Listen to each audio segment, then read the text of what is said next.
Assalamualaikum warahmatullahi wabarakatuh. Saya Elifa Anabila dari kelas Perbankan Syariah 2C dengan NIM 1264012131110. Di sini saya akan menyampaikan ayat dan hadis tentang konsumsi. Video ini dibuat untuk memenuhi UAS mata kuliah studi ayat dan hadis ekonomi dengan dosen pengampu yang terhormat Bapak Muhammad Habibullah MPD. Untuk yang pertama, mengonsumsi sesuatu dengan menyebut nama Allah Subhanahu wa taala. Hal itu sebagaimana yang disebutkan dalam firman Allah Subhanahu wa taala dalam Quran surah Al-An'am ayat 118 yang berbunyi A'udzubillahi minasyaitonirrajim. Bismillahirrahmanirrahim. Fakulu mimma dzukira smullahi 'alaihi in kuntum biayatihi mu'minin. Yang artinya, maka makanlah dari apa daging hewan yang ketika disembeli disebut nama Allah, jika kamu beriman kepada ayat-ayatnya. Pada ayat ini dijelaskan tentang persoalan makanan yang banyak diperdebatkan oleh orang-orang musyrik. Abu Dawud meriwayatkan dari Ibnu Abbas bahwa seseorang bertanya kepada Rasulullah, "Mengapa kami boleh memakan daging hewan yang kami sembelih sendiri dan tidak boleh memakan hewan yang dimatikan oleh Allah, yakni berupa bangkai?"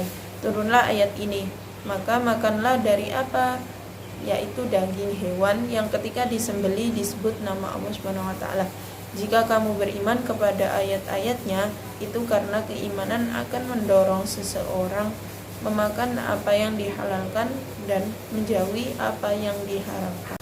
Yang kedua, mengkonsumsi sesuatu yang halal dan tidak mengkonsumsi dan menggunakan harta, barang, atau jasa yang dilarang sebagaimana hadis Nabi Muhammad SAW yang berbunyi Bismillahirrahmanirrahim.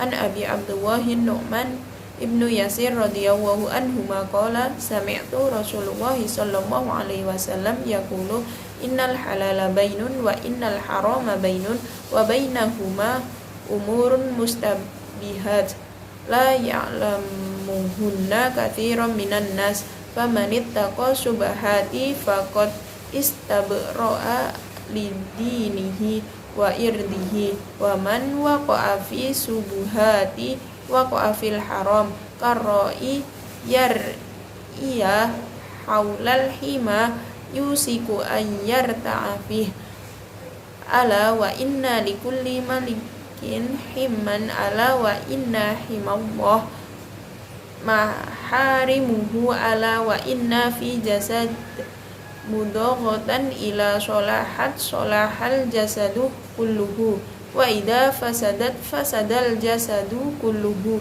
ala wa hiya qalbu rawahul Bukhari wal Muslim. Yang artinya dari Abu Abdillah bin Bashir radhiyallahu an, dia berkata, saya mendengar Rasulullah sallallahu alaihi wasallam bersabda, sesungguhnya yang halal itu jelas dan yang haram itu jelas.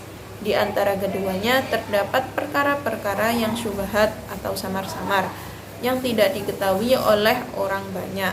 Maka siapa yang takut terhadap syubhat berarti dia telah menyelamatkan agamanya dan kehormatannya. Dan siapa yang terjerumus dalam perkara syubhat maka akan terjerumus dalam perkara yang diharamkan. Sebagaimana penggembala yang menggembalakan hewan gembalaannya di sekitar ladang yang dilarang untuk memasukinya, maka lambat laun dia akan memasukinya. Ketahuilah bahwa setiap raja memiliki larangan dan larangan Allah adalah apa yang dia haramkan. Ketahuilah bahwa dalam diri ini terdapat segumpal daging. Jika dia baik, maka baiklah seluruh tubuh ini, dan jika dia buruk, maka buruklah seluruh tubuh. Ketahuilah bahwa dia adalah hati. Hadis riwayat Bukhari dan Muslim. Yang dimaksud makanan yang halal yaitu makanan yang diperbolehkan oleh agama dari segi hukumnya. Yang dibolehkan oleh agama misalnya buah-buahan, sayur-sayuran, dan lain-lain. Makanan yang halal pada hakikatnya makanan yang diperoleh dengan cara yang halal pula. Sedangkan makanan yang haram sudah jelas yaitu makanan yang dilarang oleh agama untuk dimakan. Dan Allah menjelaskan sesuatu yang haram ada dua macam, yakni haram datna dan haram arid atau haram datang karena suatu sebab. Makanan yang haram zatnya seperti daging babi, daging bangkai, daging hewan yang disembeli atas nama selain Allah Subhanahu wa taala dan lain sebagainya. Sedangkan haram arid adalah haram yang dimakan karena cara memperoleh atau mengolahnya, misalnya ayam hasil mencuri dan lain sebagainya. Adapun makanan yang baik tidak membahayakan bagi tubuh manusia dilihat dari segi kesehatannya. Makanan yang baik lebih bersifat kondisional, maksudnya yaitu makanan yang menurut kita baik belum tentu baik untuk orang lain dan sebaliknya. Makanan yang baik menurut kita belum tentu halal, dan makanan yang halal belum tentu baik untuk tubuh kita.